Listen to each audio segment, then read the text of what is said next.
Hello and welcome to another episode of You've Never Seen What, a podcast where I, Michael Moran, watch a film that I've never seen before based on the recommendation of my guest.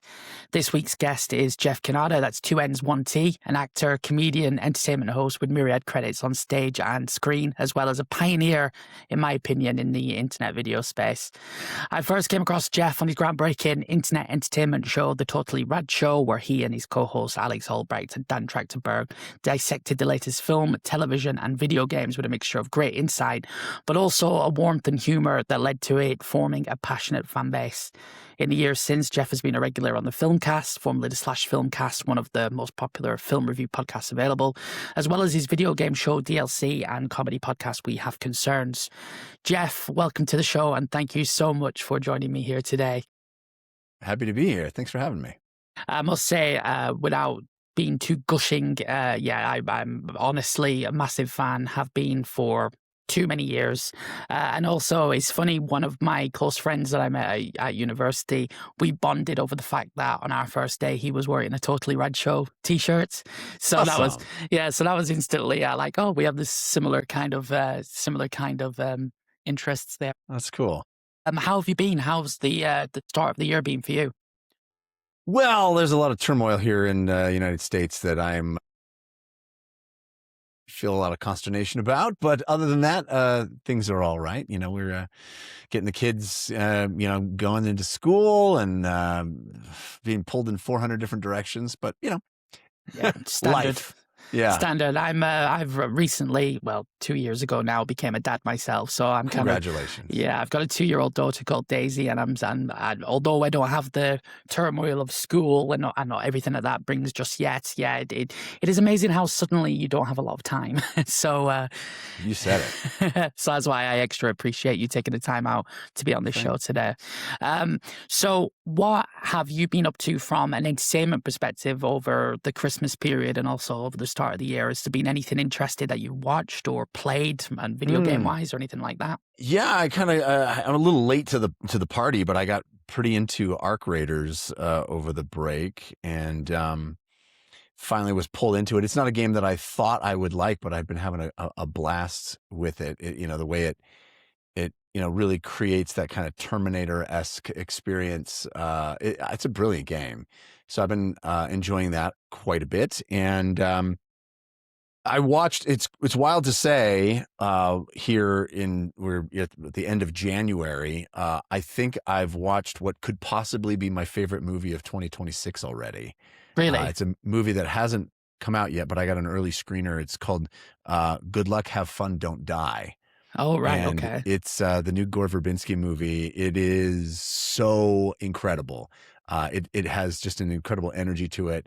So much to say. It feels like this year's Everything Everywhere All at Once. Oh, So, really? Okay. Yeah, I'm So that's high pretty praise. excited about that. We'll be reviewing it on the Filmcast soon, but I just loved it. Oh, definitely going to keep an eye out for that. I had heard of that one, but I also remember when I heard about it thinking, Gore Verbinski's kind of not really been doing much for a while, has he? Agreed. Yeah. I feel like this is a real comeback for him, and the movie just has incredible energy to it.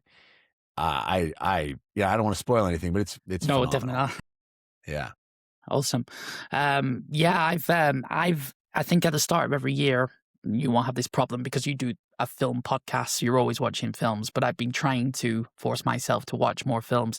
Force is probably the wrong word because it's an enjoyable activity, but I am being a bit sucked into the idea of how many things can I put down on my Letterboxd, which probably isn't a healthy way of consuming media. But me and one of my close friends have I've seen this many films now. I've seen this many films. But I have been to the theatre, to the cinema several times already. I was actually surprised it got a release in my small city here in the UK, but I've just been to see No Other Choice, which I thought was absolutely fantastic. Big fan of Park Chan-wook anyway. I think I slightly prefer Decision to Leave, his previous film, but there's definitely more of an edge to this one, and is certainly relevant to the current economic and political climate as well. Indeed. But yeah, seeing that at the cinema was a great experience because, when I first watched something like Old Boy, it was difficult to find. It wasn't something that you could easily get. I know these days we have streaming and we can, find things fairly easy, but to be able to just like go into a cinema and watch and see other people there as well, which was the other thing. Cinemas are apparently dying, but there was quite a lot of people enjoying this Korean film with subtitles in, working class northern city here in the UK. So that was kind of made me feel quite good. That's great. Yeah. Yeah. I know that you've reviewed No Other Choice on the Filmcast. I was waiting till I'd watched it before I listened to that review, so I've not listened to it just yet. Don't want to go over your thoughts, but I take it that was one that you enjoyed. I did. A lot of Park Chan-wook for me, the movies, I think, just overstay their welcome slightly. I feel like he kind of hammers it in at the end. And if each of his movies was like 20 minutes shorter, I feel like they would land better for me personally. And I think that's the case with No Other Choice as well. But man, the movie is wild, and nobody shoots a movie like Park Chan-wook. Like where he places the camera, how he shoots a scene, it is extraordinary. And man, that movie is grisly and hard to watch at points, but it is it's like a hammer. It's intense, really excellent. Yeah. That's definitely something that I picked up on more probably in the last two films. Decision to Leave and No Other Choice is that how kinetic every shot is. Like there's no just static camera on one side of the scene filming what's happening. It's constantly moving. There's constantly an intention with that camera movement as well. But yeah, I mean, bit surprised it's been snubbed at the Oscars. But it's been a very competitive year. The other thing that I saw, I also went to watch 28 Years Later, The Bone Temple. So the new film in the 28, I was going to say the 28 Years trilogy, but it's the 28 film series is the naming convention's getting a bit all over the place. Well, they want it to be a trilogy of 28 Years Later. I don't know if the third one's going to be made. The second one's not doing too well, but yeah, I hope it is. I thought the second one was phenomenal. I personally hope it is as well, particularly because of not getting into spoilers, but it ends in a way that would set up a third film very well. I'm interested to ask you about this film series actually, or these last two films, because we will get slight spoilers just for maybe 28 Years Later here. The antagonists of this film are, when they were revealed at the end of 28 Years Later, my jaw was on the floor for many reasons. One, it was a bit of a tonal whiplash within the film. Of course, Danny Boyle likes to do that sort of thing. But the nature of these characters, the way they're dressed, what they're portraying is very strange if you're from the UK. And it's a situation that has been really interesting to me as a British person, seeing people cosplaying as these characters, for example, at screenings. For the listeners who may not know what we're talking about, the kind of antagonistic group within 28 Years Later, the Bone Temple, are called the Jimmies, and their look and their names are based on Jimmy Savile, who is very like a prolific sex offender here in the UK, very famous. Is the equivalent of naming all your bad guys after, I don't know, I've heard a few people say Bill Cosby, but probably worse than that in many ways, not to try and rank crimes, of course. But the thing that fascinated me, though, is that these films are set before any of the revelations about this person came out. Well, sorry, they're set after, but the world kind of collapsed within the continuity of the film series before we knew anything negative about this person. He was just like a bit of a slightly eccentric but cuddly TV personality that everyone knew and would reference. So I was kind of wondering, what is Alex Garland thinking with this? Like, I was trying to imagine what the situation would be with execs at Sony trying to work out what they were trying to achieve. But yeah, I guess that's kind of probably a little bit not lost, but less in the front of your mind as someone from across the pond watching the film, of course. Yeah, I had no context for Jimmy. You said Cavill is his name? Jimmy Savile. Savile, excuse me. I had no context before seeing the first of the 28 Years Later movies.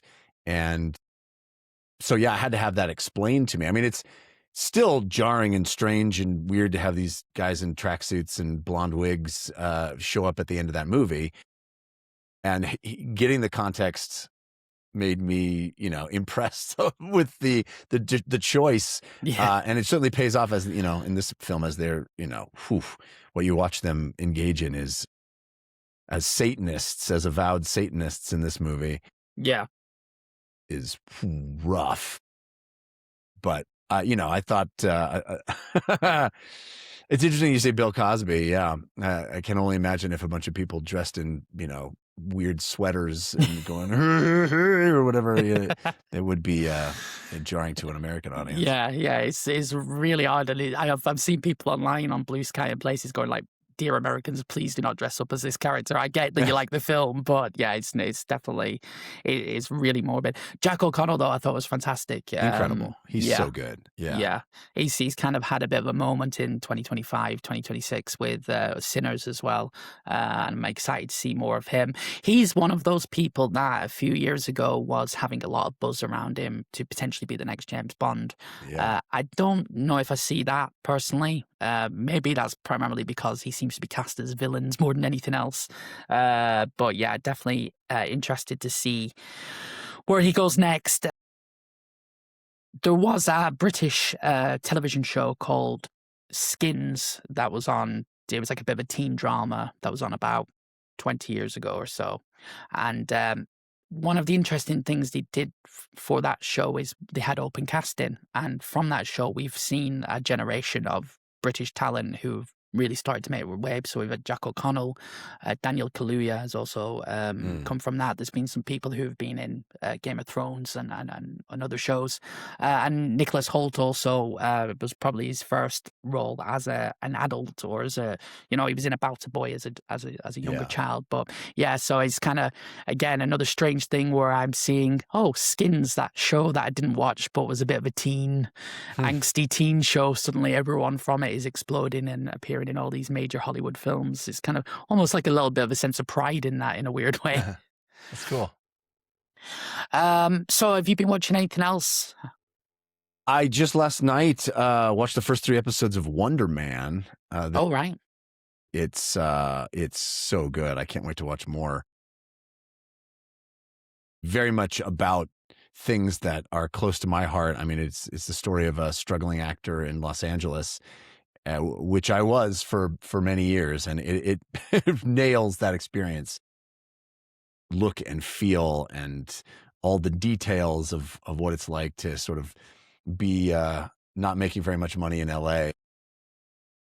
It's really good. I was very impressed with it. Yeah, I'm interested in this. I don't know about you, but I've definitely had the Marvel fatigue, particularly with the TV series themselves. But this is like, sounds almost a bit more like WandaVision, where you're actually doing something interesting that probably shouldn't be a film, whereas some of the other TV series are kind of like stretching out ideas that would have been better as films into longer form content. Bit concerned about whether or not it's going to be successful or not, though, because I've heard all the buzz. You're not the first person I've heard say great things about this. But apart from some very strange viral marketing around the Tony Slattery character played by Ben Kingsley, I've not really seen Marvel or Disney pushing this film a lot, actually. Or sorry, TV series a lot. Yeah, I don't know. It is. It's definitely a niche kind of show. It feels. It is doing something different. It is doing something interesting. There's not a lot of action in it. It's much more of a character piece. But like I said, I've only seen 3 episodes of the 8 so far, but I love it. Yeah. Cool. Definitely another one for me to watch. Just before we get into the meat of the discussion here, Jeff, I just wanted to ask you a couple more questions just so that the listeners get to know you a bit, because I'm conscious that I've been listening to you for so many years now. I feel like even though this is the first time we've spoken, I know quite a lot about you, your sensibilities, and what you like in films and stuff like that. But I just thought I'd ask you a couple of general questions if that's okay. One of the things I wouldn't mind you just very quickly touching on is the concept of being an unsullied with regards to movie trailers. Would you be able to just explain to the listeners your approach to film trailers? Yeah. I avoid them entirely. don't watch any marketing or trailers in anticipation of a movie, especially a movie I'm already excited about and I know the creators. I try to go into movies as blind as I possibly can. And it has been, I find it is something that really enhances my enjoyment of a movie. Rather than waiting around for that scene that I saw in the trailer or kind of getting a sense of the 3-act structure going in or what the thing is about, I love to have that revelation happen in the context of watching something. So, the question I always get is, well, then how do you decide what to watch? And I recognize I'm in a privileged position of really needing to watch everything and reviewing lots of things. So with that caveat, the way I answer that is that I usually follow the creative people behind the films. And if I find out it's the next movie from a director I enjoy or starring actors I like, or that somebody says, oh man, that's really good, or it's getting some buzz out of Sundance or something like that, that's all I need. I want to determine my own opinion. I want to find out what the movie has in store for me on its own terms. So I'm not coming in with pre-expectations or prejudgment about what I expect. So that is the idea in a nutshell. It gets a lot of pushback. People really, for some reason, get frustrated by it. But it's something that I find to be really a positive way of dealing with things where people are like, I didn't really like that. All the best parts were in the trailer. For me, that's not the case, right? Because all the best parts were in the movie. Yeah. Because I watched the movie. And, plot twists that are given away in marketing, or even, cameo appearances that are marketed. For me, those are the joys of the movie. The mystery being unveiled, the turn in Act 3 being revealed, all of that stuff I want in the context of watching the film. So I try to preserve that as much as I possibly can. So I arrive at movies late. I don't watch trailers. I walk out of the room when some commercial comes on TV. I get a little weird, but it's a lifestyle that I've really grown to enjoy. Do you ever go back and watch any of the trailers or the marketing after you've seen the film? To see occasionally, especially if people say the trailer was so good. But the vast majority of the time, I find myself really reinforcing the notion that I wouldn't have wanted to see that before I saw the movie. I really am grateful that I didn't know what the trailer reveals most of the time. Yeah. There is an art to a well-cut trailer, definitely. For sure. Absolutely. But especially I think in these days of the instant gratification of social media, the trailers are far too filled with spoilers, I think. And you have this annoying trend of let's preface the trailer with like a quick 5-second scene to try and get you to stick around until the trailer actually starts, which I find infuriating. I really don't like that trend. I'm trying to think. Last year, one trailer that I think would have been interesting to go back on after seeing the film would be Superman, because I remember when that trailer came out, I was like, are we not really spoiling this film? Like, there seemed to be major plot things in that first teaser trailer, and then it was kind of a nice surprise that it's all stuff from the first few minutes of the film, or primarily from the first few minutes of the film. Obviously that's not the case for most trailers. Most trailers are giving you snippets from throughout the film, and often I find this strange trend, especially with Marvel films, of deliberately altering trailers is kind of fascinating to me. Avengers Infinity War, for example, had just scenes in the trailer that were completely different than in the final cut of the film, with the Hulk, for example, in the scene. I guess the nature of modern filmmaking is they can do that for a start, but as well, things probably change so frequently as well from from focus groups, from studio comments or whatever it might be, that a lot of this stuff ends up in the cutting room floor. There is actually one scene that I sometimes think of that I kind of wish I could actually see the version of that film, which is Star Wars Rogue One. had loads of scenes in the trailer that were just nowhere to be seen in the final Right, film, and I'm yeah. kind of like, I kind of want to see that version of the film and see what it was, see how it changed. That one, I think that they had a different director come in and finish it, right? So I think a lot of the movie changed quite a bit. Yeah. Okay. Just a couple of quick fire questions then along those similar track. Some of them are a bit video gamey as well. Sorry, Jeff, but it's a bit silly. But I thought I'd just run them by you. PlayStation or Xbox? Ooh, I mean, traditionally Xbox. I think Xbox 360 is still my favorite console ever. Yeah. Because I was going to do one, but I know your answer to it. So here's a slightly different one: Batman or Iron Man? Iron Man, Marvel Zombie. Yeah. Predator or Terminator? Well, now Predator. These days, it wasn't at all a leading question. But these days Predator, but historically, would you still be on the Predator train? Yeah, I think Terminator 2 is still, just an incredible movie. So I think up until these last two Predator movies, I would have said Terminator, but yeah. That's certainly a franchise. Well, I think one franchise is on the up, the other has been on the down. So, correct. CGI or 2D animation? 2D animation for sure for me. Animated films. Yeah. Ben Affleck or Matt Damon? Matt Damon. And finally, this is someone I'm interested in: Christopher Nolan or Denis Villeneuve? Villeneuve, I think. Yeah, I was going to ask. It's tough, but yeah. I was actually, that kind of leads me back to what you said before in terms of how do you know what films, without the trailers. Is there any particular creators or actors, directors that you really, I'm going to be day one for that person's next film? Lots. Paul Thomas Anderson, Christopher Nolan, Quentin Tarantino,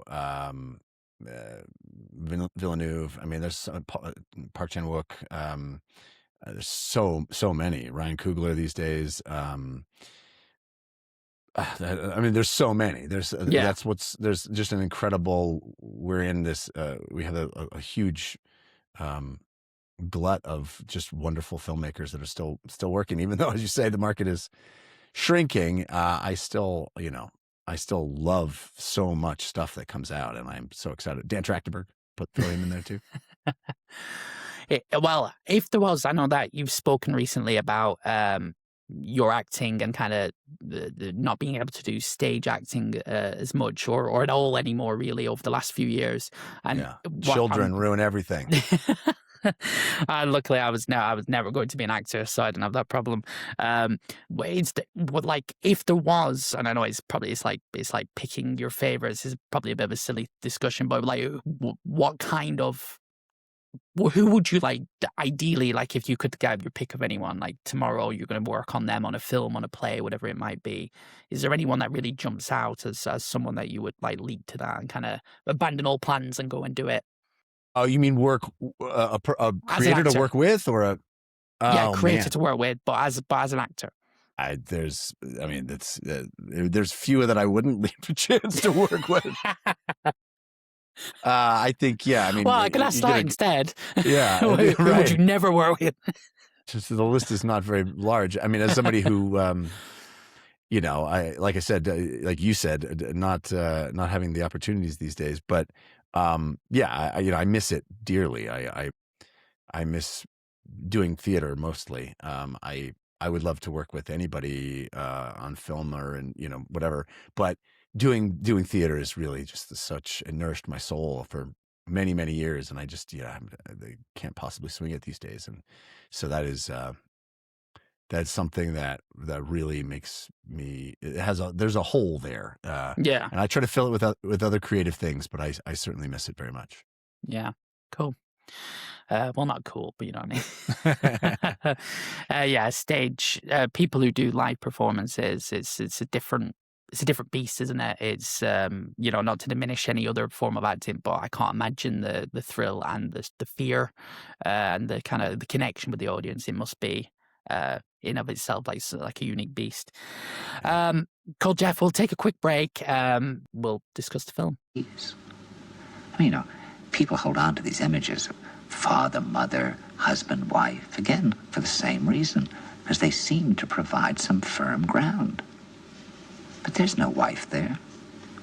What does that mean? A wife, a husband, a son. A baby holds your hands, and then suddenly there's this huge man lifting you off the ground, and then he's gone. Where's that son? So for Jeff's movie pick, he has chosen My Dinner with Andre, the 1981 movie directed by Louis Malle, starring Andre Gregory and Wallace Shawn. This is a film that I had heard of, but knew very little about. I think I only really knew it through its cultural influence in terms of parodies and references and other things like The Simpsons and Community and that sort of thing. Jeff, can you tell me why you picked this film? Why this was the first thing that came to your mind? Oh, My Dinner with Andre is my favorite movie of all time. I love it dearly. I try to watch it every couple of years or so, and every time I watch it, I get something different out of it. I have the poster hanging not far from where I'm sitting right now. And, this is one that most people haven't seen, and those that have often don't care for it.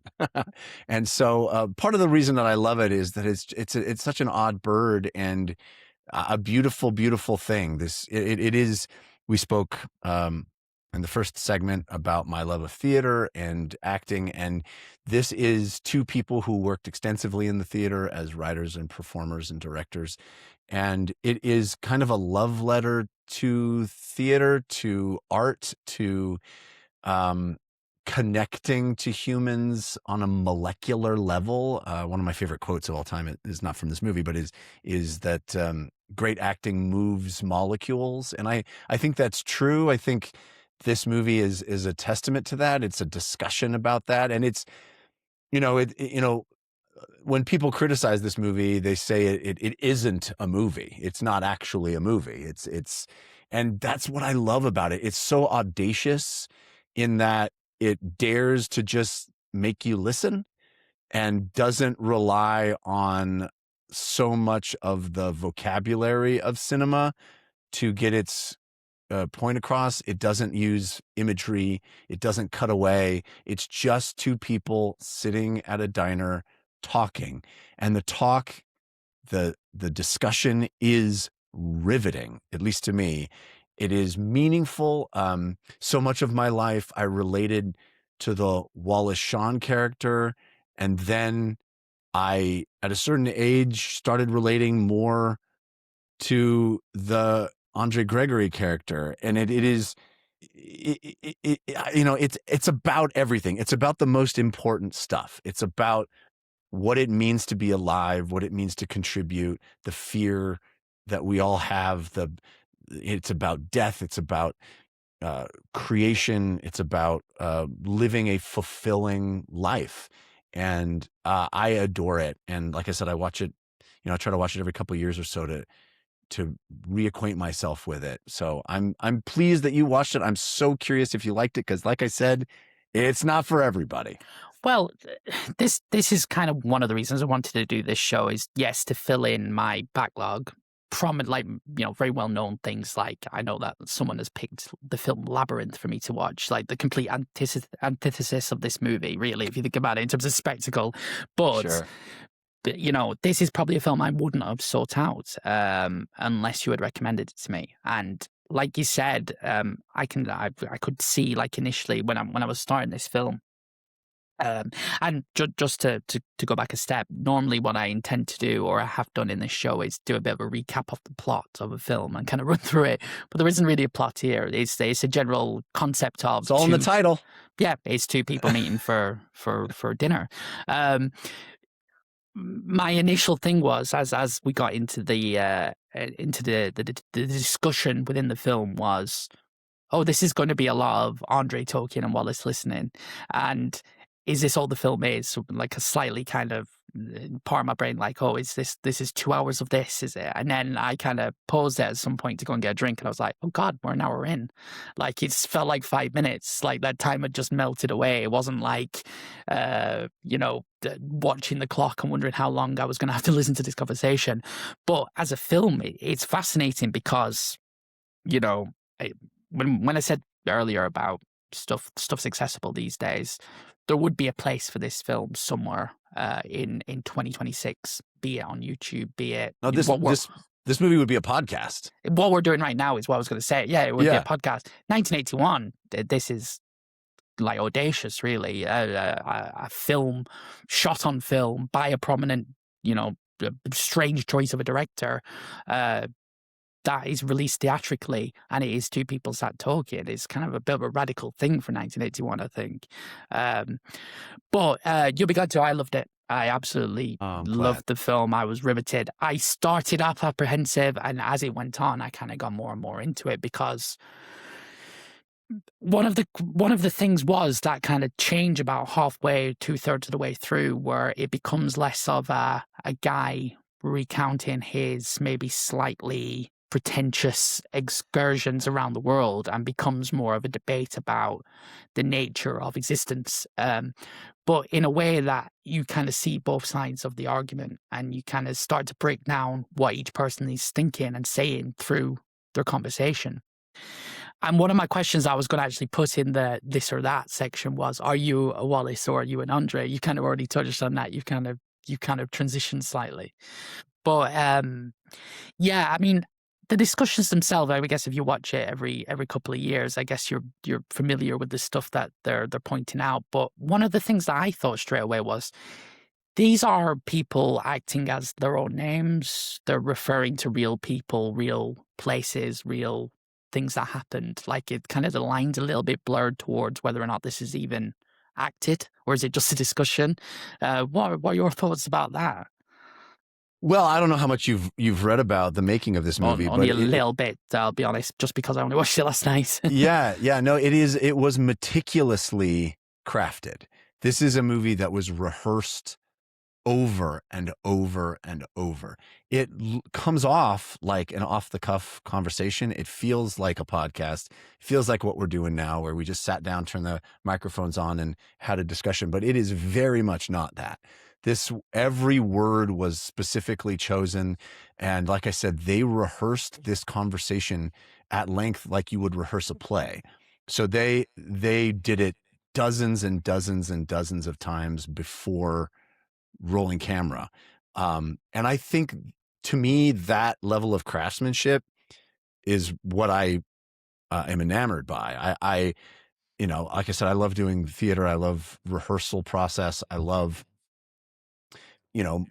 crafting a conversation so that it feels alive and real and immediate and in the moment, but contains all the things that you've thought about and planned and focused on for weeks and months. And so, this film, I think, feels vibrant and alive. This conversation feels like they're having it for the first time ever. And yet it grew out of, numerous real life conversations that they had, real things, artistic things that they are fascinated by. I mean, Wallace Shawn, I think, is playing a character who is a little, I don't want to say dimmer, but, sort of less connected to this stuff than he is in real life. I think, they are very much playing characters. Yeah. And the movie is staged in a very specific way. Even if that staging is minimal and simplistic, it is intentional. And all of this film is intentional. And I that's what I love about it. It comes off as something that is just captured almost like a documentary in the moment, and it is anything but. Well, I think one of the reasons that, without having delved too much into the production, I mean, I did see, cursory browse on Wikipedia that, they've said they're playing characters, they're not playing themselves. They're obviously inspired by themselves. And they also, Wallace and Andre wrote the screenplay, like they're not saying someone else's words. But one of the parts of the discussion that kind of got me thinking on this concept was when Andre's talking about being in the forest in Poland with Grotowski. Mm-hmm. There's a discussion around improving as one's self.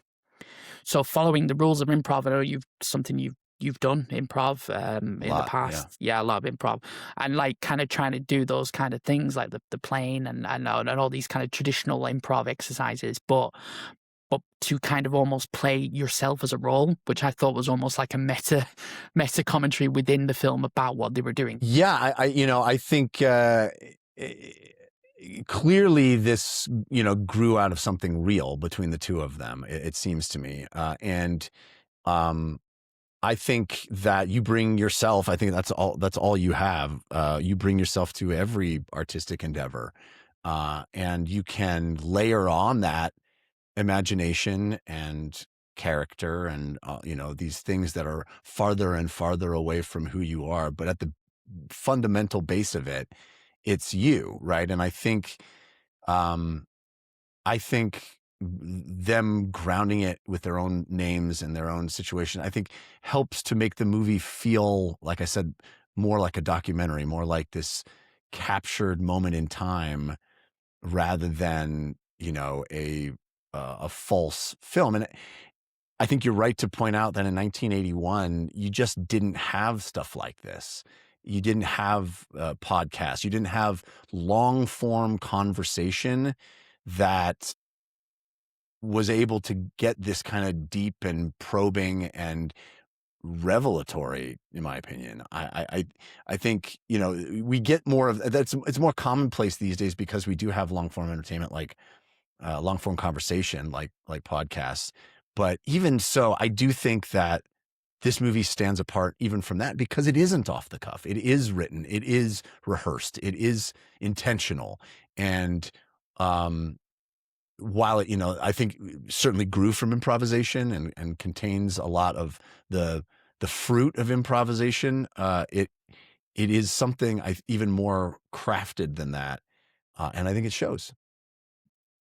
My impression of the character of Andre, I think, changed a lot throughout the course of the conversation because there's a look on Wallace's face really as he's listening to these stories early on that I probably would have had if I was in his shoes, where it's kind of like a curiosity, but a kind of like almost like you're listening to something that you want to hear more of, but you're not like on board with, like this kind of and I think that when he gets into the really interesting parts of his points or the things that he's bringing up, well, first of all, the idea behind the film is that these guys haven't spoken in years either, because Wallace has kind of, he's been avoiding it. He's heard stories about Andre kind of maybe going off the rails slightly from friends, right. and he's been avoided it.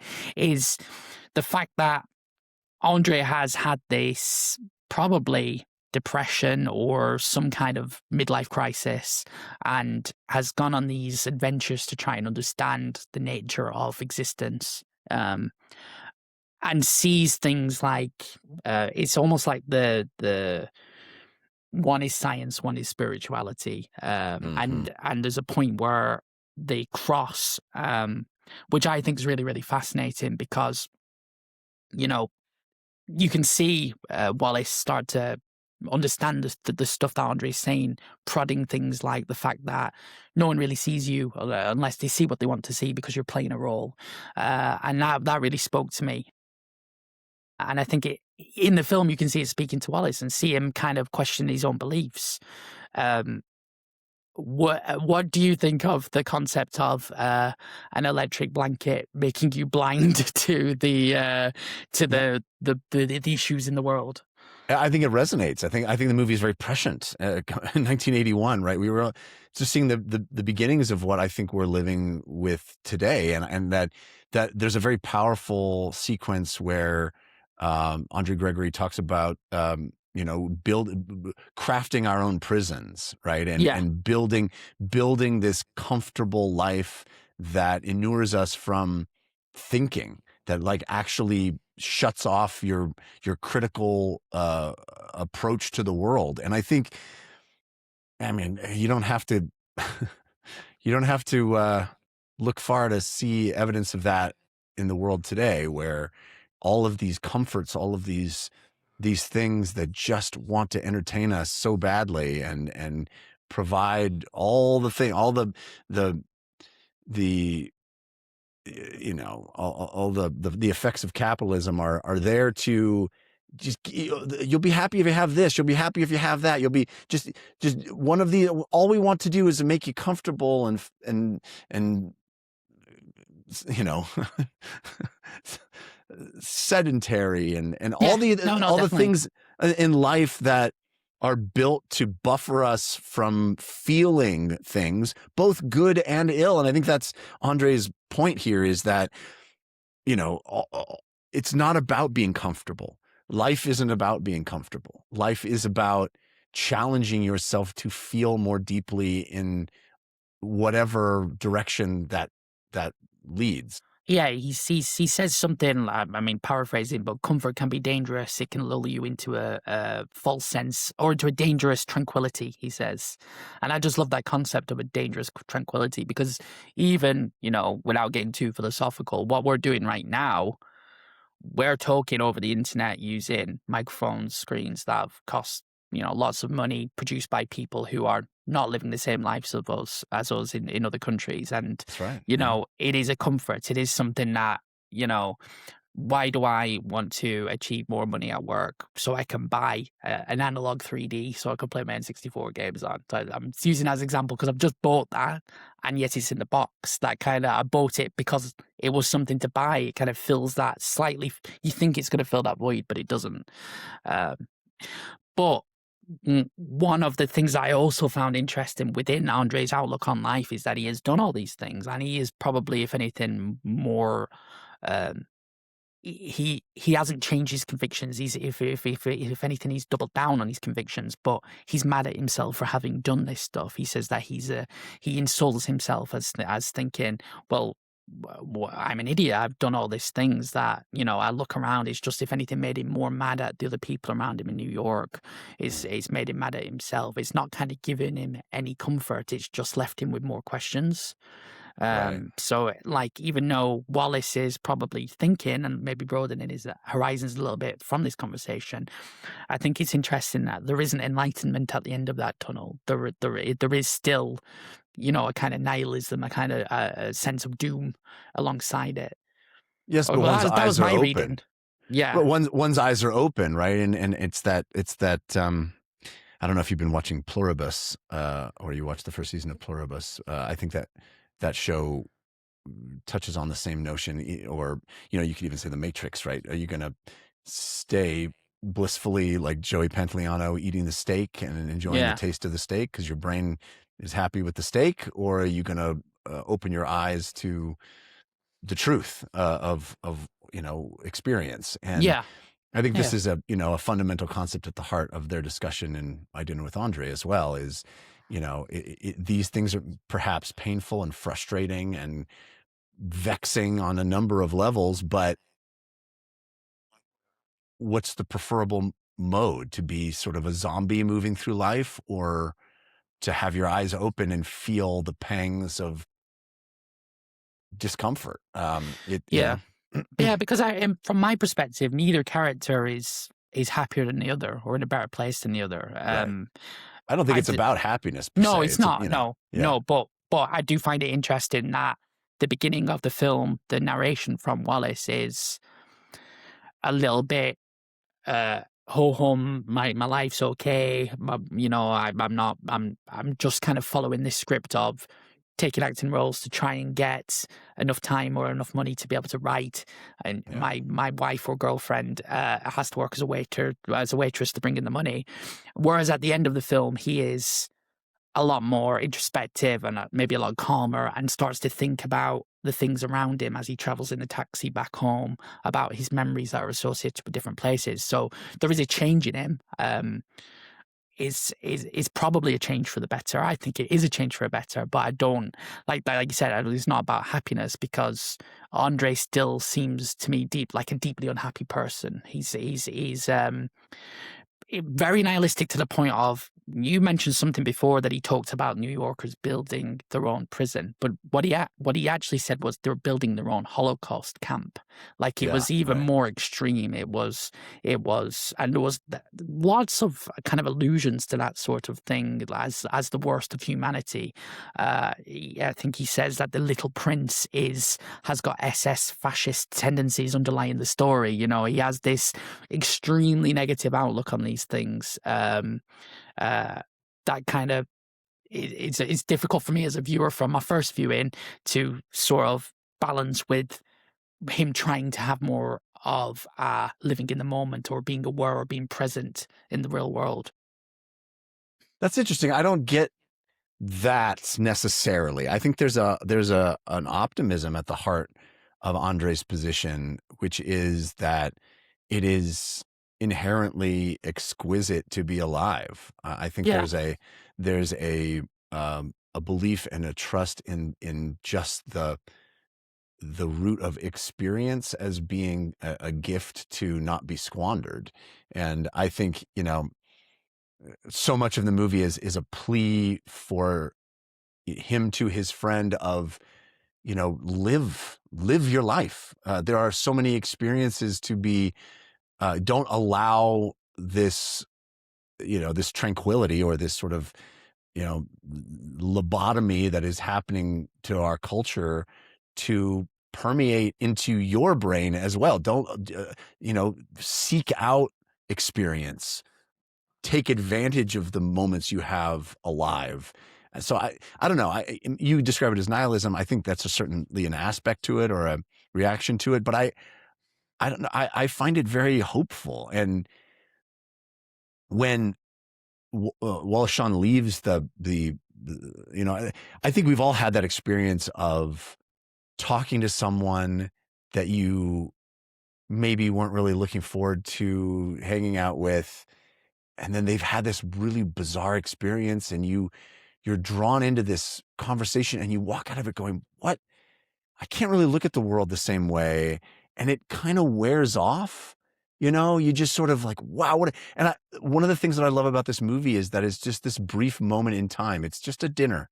It's my dinner with Andre. It's just this brief moment in time, and it affected him and it moved him. And maybe it, like I said, displaced some molecules at the heart of his experience somewhere, but life goes on also, and you can't all live like Andre Gregory describes. And, No. you know, so there's all these conflicting emotions for me in watching the film, and that's why I love it so much.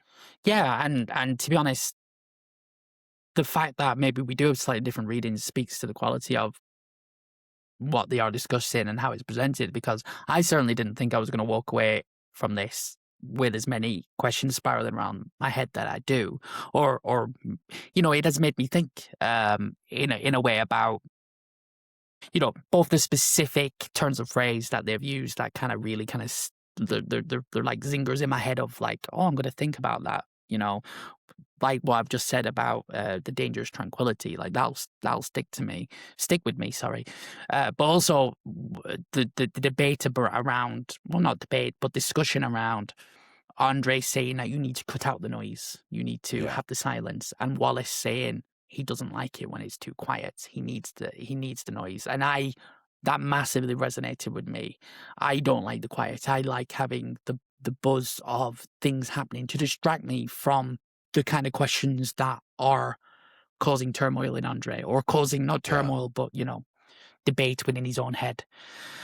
As a film, because obviously the film is the discussion, interesting as well, just the fact that apart from the fact it's audacious, just from a production standpoint, it's set in a real cafe, but it's not filmed in the real cafe.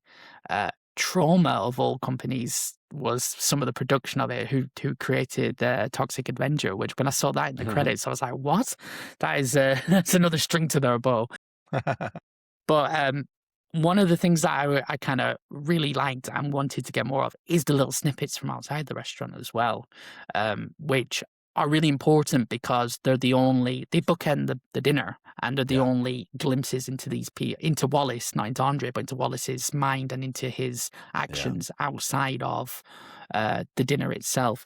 And there's something about that early 80s New York, the grunginess of it, the graffiti on the subway train, the way people look. I mean, even the fact that I am the same age as Wallace, it was in that film, but I feel like people in the early 80s seem to become middle-aged very early, which is something you notice a lot when you go back.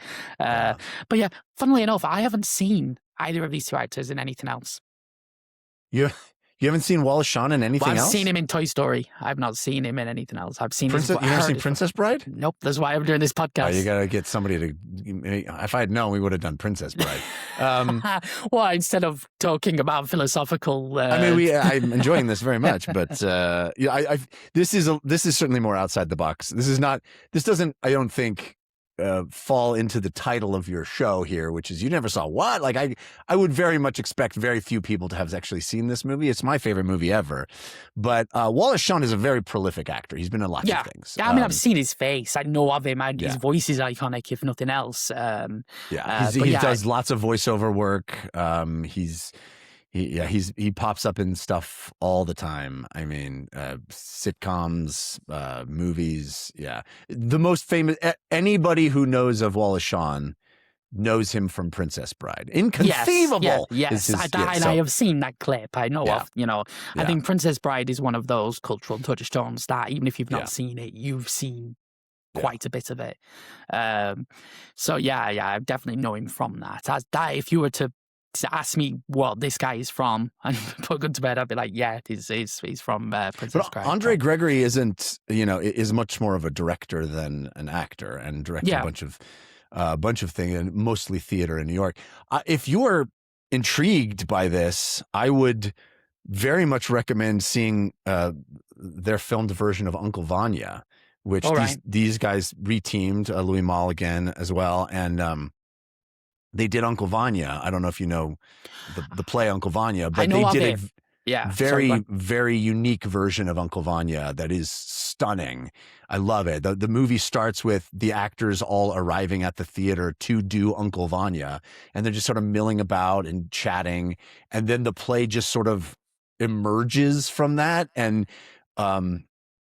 Wallace Shawn plays the titular character, but it's heart-wrenching and beautiful, and it almost has very minimal staging. They're basically using this like empty church, I want to say, if memory serves, and it's lit by candlelight, and it's just stunning. So it's sort of a spiritual successor to My Dinner with Andre. It's their version of Uncle Vanya.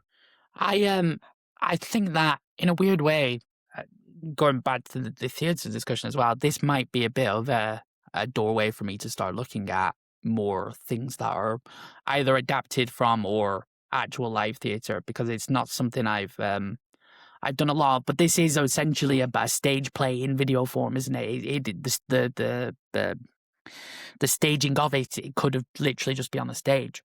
Yeah, I don't think they ever did it as a play, but yes, very much so could be. So I think it might be a bit of a gateway to that for me. In the same way, 10 years ago, Hamilton started me down a path of, actually, I quite like musicals. It might be something similar here where... I hope so. I definitely want to... It's just that, again, I don't know what it's like around where you live, but where I live, there isn't a lot of opportunities to visit the theatre. There's not that many things. How far are you from London?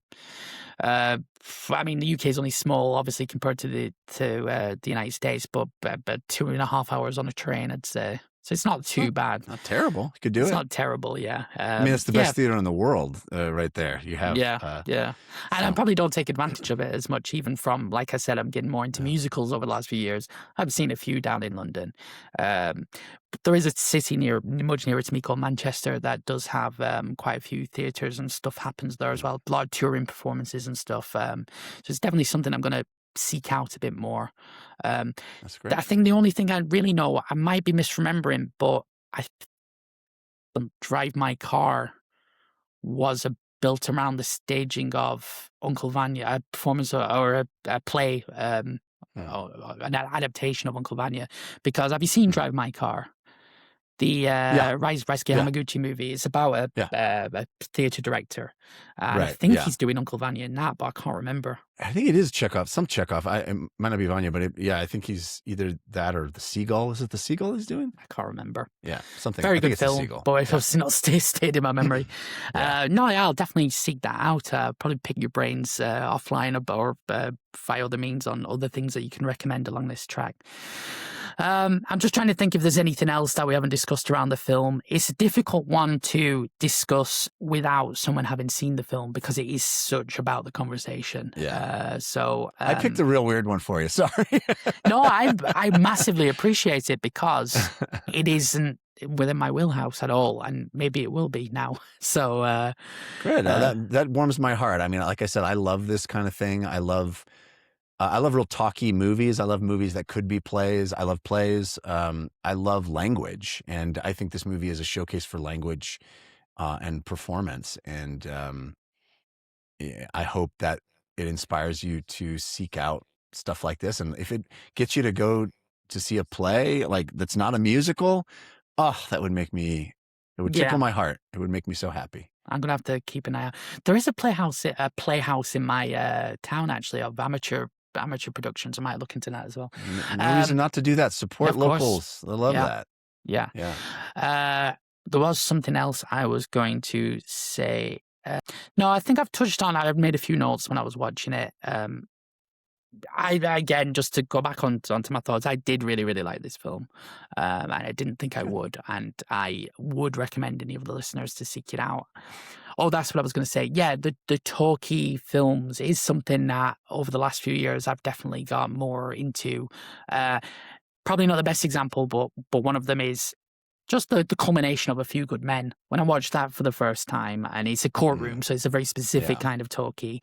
But the back and forth, the wordplay, the just these characters interacting, I really, really enjoyed. And actually, there was a film I watched recently where I don't think it was that successful, but I appreciated the attempt to focus something around just talking, which was The Long Walk, which was enjoyable. It wasn't amazing, but the fact that it managed to keep my attention where not that much happens in the film. There are interspersed little things happening, but it is just watching these relationships build up between people talking, walking in a row. Definitely something that I'm going to seek out more of, I think. Well, I got a couple of recommendations if you're so inclined. Yeah, definitely. There's a movie called Big Kahuna, I believe, with Kevin Spacey.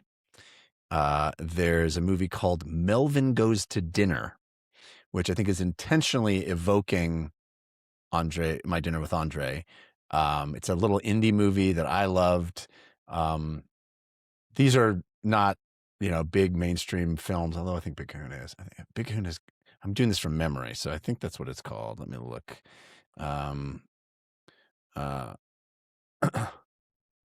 Yeah, Kevin Spacey. The Big Kahuna, Yeah. These are, and then of course, if you have not seen Glengarry Glen Ross. Nope. Okay. Put that at the top of the list. Glengarry Glen Ross is a David Mamet play that was made into a film with Al Pacino and Alec Baldwin and literally like a who's who of the greatest actors of a certain generation. And it's an amazing movie and it's an amazing play. It's about salesmen, and you've seen memes based on this. First prize is a Cadillac, second prize is steak knives, third prize is you're fired. Right? That's from Glengarry Glen Ross. Right. And there's lots more stuff from that movie that I'm sure you don't realize that is from that, or not that play that was made into a movie. So that's my big recommendation. Watch Glengarry Glen Ross next, or not next, but at some point. No, yeah, definitely. I'm feeling, what's the right term? Rejuvenated in terms of the seeking out films. As I said at the beginning of the podcast, I've been trying to watch more films, but you get into, I don't know if you do this, the Netflix hero, like next. Don't feel like that. That's a bit too long for tonight. That, and having like solid recommendations from someone, I'm much more likely to go out and seek them out and watch them. Jeff, thank you so much for agreeing to be on the podcast. My pleasure. Really- Thanks for watching really- my favorite movie. Yeah, really fascinating discussion. Really glad that I watched the movie. And where can people find you on the internet? I bet you've got this down to a T, rehearsed. Well, the easiest way is just to search my name on any podcast app. It's Jeff Cannata, spelled with 2 N's and 1 T. But I do, as you said, I do the Filmcast, a video game podcast called DLC, and a comedy podcast about science called We Have Concerns. So any of those are available wherever you get podcasts. And I'm always doing other kind of weird stuff too. So yeah. Cool. Just Google my name. Just Google me. Right. Thanks a lot, Jeff. I think we'll end the discussion there. Thanks again. Thank you. Right.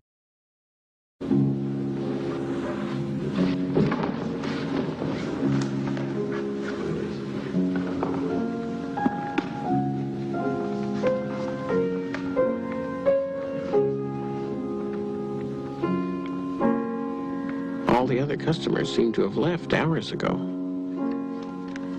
We got the bill, and Andre paid for our dinner.